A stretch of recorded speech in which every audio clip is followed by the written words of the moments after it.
नमस्कार। 13 मार्च को होलिका दहन है। पर क्या आप जानते हैं कि होलिका दहन केवल एक पौराणिक घटना ही नहीं है, बल्कि यह हमारे जीवन में भी बहुत गहरा अर्थ रखता है।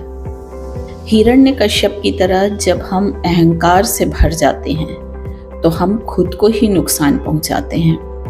होलिका दहन केवल लकड़ियां जलाने का त्योहार नहीं है, यह प्रतीक है कि हमें अपनी बुरी आदतों, नकारात्मक सोच, घमंड और क्रोध को जला देना चाहिए।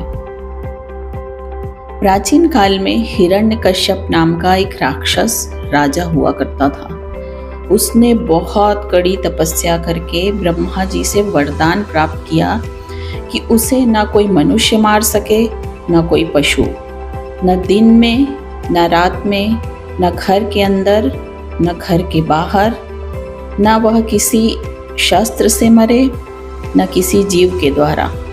इस वरदान के कारण वह बहुत घमंडी हो गया और स्वयं को भगवान मानने लग गया, और उसने राज्य में भगवान विष्णु की भक्ति पर प्रतिबंध लगा दिया। हिरण्यकश्यप का एक पुत्र हुआ जिसका नाम प्रहलाद था। वह बचपन से ही भगवान विष्णु का परम भक्त था। उसकी यह भक्ति उसके पिता को बिल्कुल भी पसंद नहीं थी। उन्होंने प्रहलाद की भक्ति छुड़ाने के लिए तरह तरह के उपाय किए। पहले उसे गुरु के आश्रम में भेजा। जब प्रहलाद गुरु से भी नहीं माना, तब हिरण्यकश्यप ने प्रहलाद को ऊंचे पर्वत से गिराना, सांपों से डसवाना, हथियार से मारना, ये सब कुछ किया। पर हर बार भगवान विष्णु किसी न किसी रूप में आकर उसे बचा लेते थे।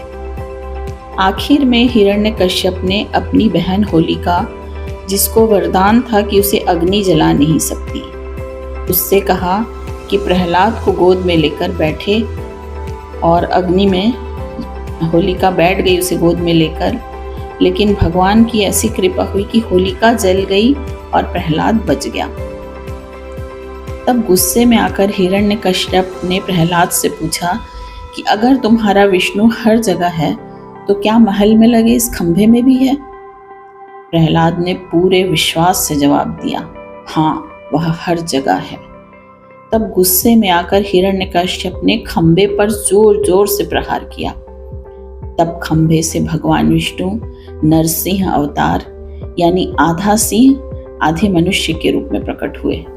उन्होंने हिरण्यकश्यप को शाम के समय, यानी न दिन न रात, दरवाजे पर, यानी न घर के अंदर न बाहर, अपने नाखूनों से, यानी न अस्त्र से न शस्त्र से, मारकर उसका विनाश कर दिया और प्रहलाद को आशीर्वाद देकर राज्य का राजा बना दिया। प्रहलाद ने अपने राज्य को भक्ति और धर्म के मार्ग पर चलाया। इस तरह अहंकार और अधर्म का नाश हुआ। इसलिए होलिका दहन को नरसिंह जयंती के रूप में भी मनाया जाता है। होलिका दहन हमें सिखाती है कि अगर भक्ति सच्ची हो तो ईश्वर स्वयं रक्षा करते हैं, और दूसरा, अहंकार और अधर्म का नाश निश्चित है। होली की जलती हुई अग्नि में अगर आप नारियल और गुड़ का अर्पण करें तो इससे जीवन में मिठास आती है और बाधाएं दूर होती है। गेहूं और चने की आहुति दें तो यह समृद्धि और अच्छे स्वास्थ्य का प्रतीक है। लौंग और कपूर जलाने से नकारात्मक ऊर्जा दूर होती है। पर सबसे ज़रूरी है अपने डर और अपनी बुरी आदतों को लिख कर जलाएं। एक कागज़ पर अपनी निगेटिव सोच या बुरी आदतें लिखें और होलिका में डाल दें। यह आपको मानसिक रूप से मुक्त करेगा। तो इस बार होलिका दहन में आप कौन सी नेगेटिविटी को जलाएंगे, मुझे कमेंट में ज़रूर बताइएगा। और अगर आपको यह वीडियो पसंद आए तो मेरे चैनल को सब्सक्राइब कीजिए, और प्लीज़ इस वीडियो को लाइक, शेयर और कमेंट ज़रूर कीजिए। Thank you.